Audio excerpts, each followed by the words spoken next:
مجبور ہو کر کوئی آدمی کلمہ کفر اور کلمہ شرکیہ کہہ سکتا ہے؟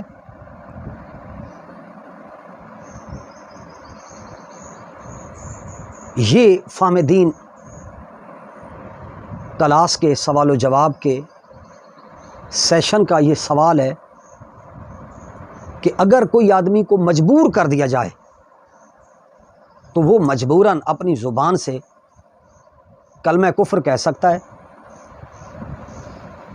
یعنی بوقت اکراہ شرک پر آیت اور احادیث میں تعارض پایا جاتا ہے بظاہر۔ اگر آپ دیکھیں مثلا ترمذی شریف کی روایت ہے کہ حضرت ابو دردہ رضی اللہ تعالیٰ عنہ سے مروی ہے کہ مجھے میرے محبوب نے وصیت کی کہ کسی چیز کو اللہ کا شریک نہ ٹھہراؤ، اگرچہ تمہیں کوئی مار ڈالے یا تمہیں جلا دیا جائے۔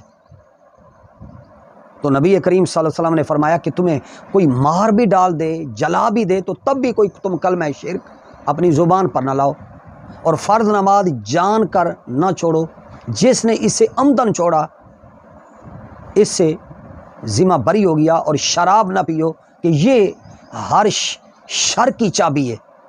یہ ابن ماجہ کی روایت ہے۔ لہٰذا اس حدیث کے اندر بیان یہ ہوا کہ کسی چیز کو اللہ کا شریک نہ ٹھہراؤ، اگرچہ تم کو مار ڈالا جائے، تمہیں جلا دیا جائے۔ اب یہ حدیث ہے۔ اب آئیے قرآن مجید کی آیت ہے کہ جس میں اللہ تبارک و تعالیٰ نے فرمایا الا من اکرہ وقلبہ مطمئن بالایمان، اگر کسی کو کفر پر مجبور کیا گیا لیکن اس کا دل ایمان پر جمع ہوا ہے تو وہ کافر نہیں ہے۔ یعنی مجبوری کی بنا پر کفر کا کلمہ زبان پر لانے کی رخصت ہے، جبکہ حدیث میں اس بات کی نفی ہے کہ اللہ کا شریک نہ ٹھہراؤ اگرچہ تم کو مار ڈالا جائے اور جلا دیا جائے۔ اب بظاہر تعارض ہے، بظاہر کیا ہے؟ تعارض ہے۔ تو بوقت اکراہ شرک کی اجازت پر اور آیت اور احادیث کے اس تعارض میں تطبیق کیسے ہوگی؟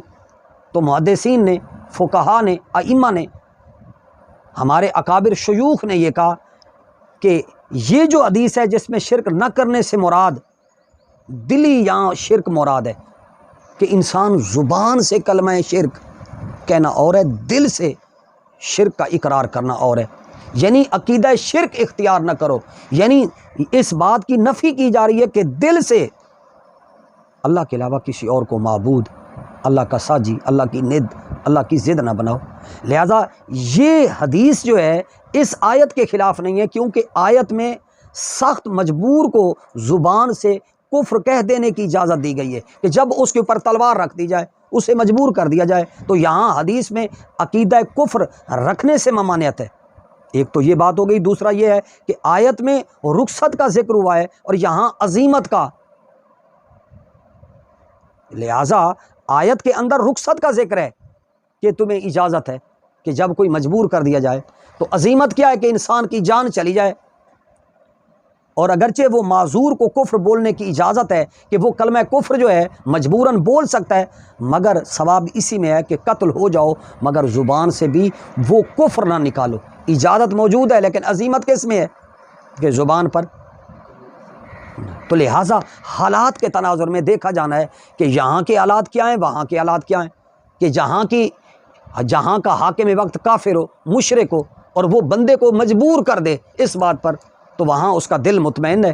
تو شریعت کے جو احکام ہیں اس کے مدارج ہیں، اس کے مراتب ہیں، اور شریعت کے احکام مختلف حالات کو ایڈجسٹ کرنے کی طرف متوجہ کرتے ہیں کہ کبھی جو ہے رخصت پہ عمل کیا جاتا ہے اور کبھی عزیمت پر۔ تو لہٰذا افضل اولا تو ہے عزیمت پہ عمل کرنا۔